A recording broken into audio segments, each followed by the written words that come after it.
Menteri Keuangan Sri Mulyani mengingatkan kepada para anggota Dewan Perwakilan Rakyat atau DPR untuk ikut membantu mengawasi pelaksanaan APBN. Bila tidak dijaga kesehatan dan keberlanjutannya, ia mengingatkan sudah banyak negara yang mengalami krisis.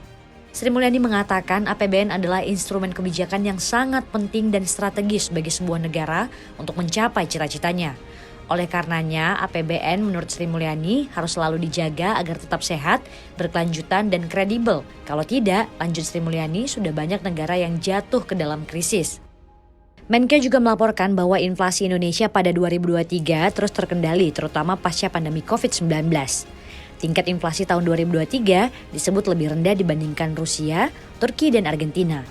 Sri Mulyani menyebutkan laju inflasi Indonesia 2023 di level 2,6% secara tahunan. Angka itu disebut lebih rendah dari tahun sebelumnya 5,5% dan terpaut jauh dari negara lain seperti Rusia di rentang 7,4%, Turki bahkan mencapai 64,8% dan Argentina yang sedang menghadapi krisis mencapai 211,4%. Sementara itu di kesempatan yang sama, Menteri Keuangan Sri Mulyani mengungkapkan saldo anggaran lebih atau SAL mencapai 454,5 triliun rupiah pada akhir tahun 2023. Pada awal 2023, posisi SAL sebesar 478,9 triliun rupiah. Kemudian sepanjang 2023, SAL yang digunakan mencapai 35 triliun rupiah. SAL sendiri menjadi sangat penting di dalam pengelolaan APBN.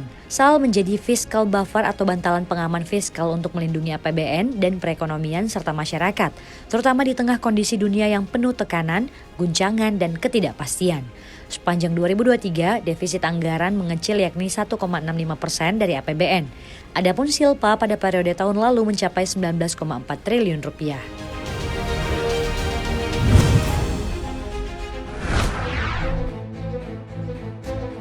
Harga sejumlah bahan pangan pokok terpantau naik di awal bulan Juli ini. Panel harga Badan Pangan mencatat harga beras dan minyak goreng menunjukkan pergerakan naik setelah sempat melandai. Bahkan untuk harga cabai rawit merah saja kenaikannya sudah 8% per 4 Juli 2024 atau naik Rp4.150. Kenaikan cabai ini sudah terjadi sejak akhir Juni lalu. Sementara itu harga beras kualitas medium 1 dan harga minyak goreng kemasan bermerek 1 kompak naik Rp100 masing-masing menjadi Rp15.450 dan Rp20.700. Sebelumnya Badan Pusat Statistik BPS memang sudah menyatakan bahwa komoditas yang berandil inflasi antara lain seperti cabai rawit, cabai merah, di mana pada Juni lalu Indonesia mengalami deflasi secara bulanan, tepatnya sebesar 0,08% pada Juni 2024.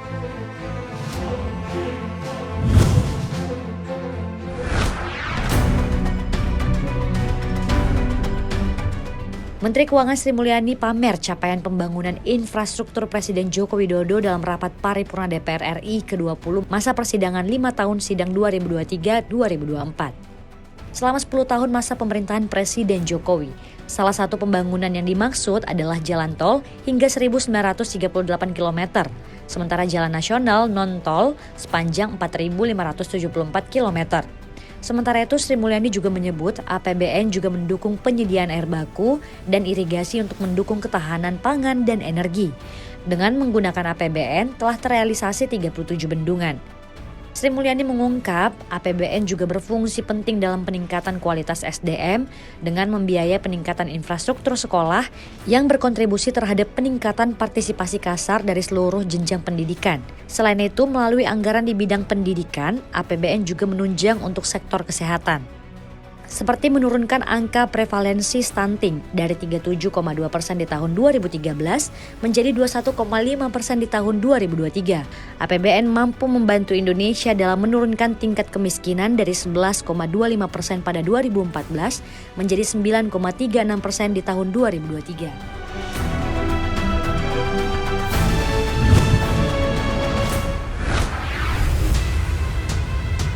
Amerika Serikat kembali memasukkan 6 perusahaan baru ke dalam daftar hitamnya. Washington beralasan perusahaan tersebut telah membuat terganggunya keamanan nasional.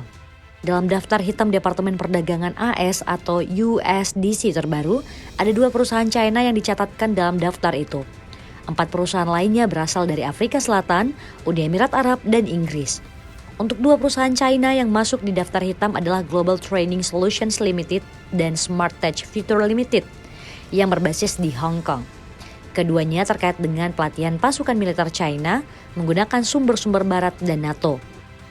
Hingga saat ini, USDC telah menempatkan lebih dari 600 organisasi, perusahaan, dan individu China dalam daftar entitas yang mencakup kecerdasan buatan, komputasi, drone, dan sektor lainnya dengan tujuan untuk membatasi dan melarang akses mereka terhadap teknologi AS. Sebagai tanggapan, Kementerian Perdagangan China, MOFCOM, mengatakan bahwa pihaknya menentang penyalahgunaan alat kontrol ekspor termasuk penerapan daftar entitas untuk menindak perusahaan China.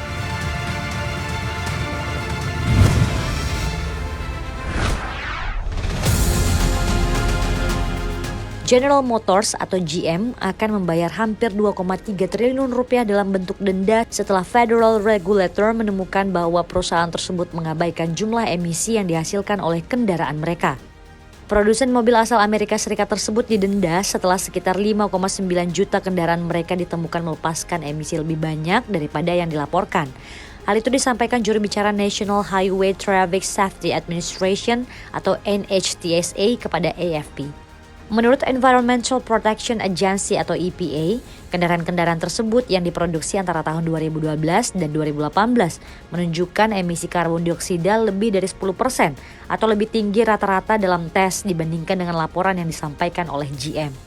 Selain itu, GM juga setuju untuk menulis ulang kredit gas rumah kaca yang setara dengan sekitar 50 juta ton CO2 yang memiliki nilai pasar ratusan juta dolar menurut pernyataan dari EPA. Standar yang diperbarui ini akan secara progresif membatasi jumlah emisi yang diizinkan sebagai upaya untuk mendorong produsen mobil untuk beralih ke produksi kendaraan listrik yang lebih ramah lingkungan.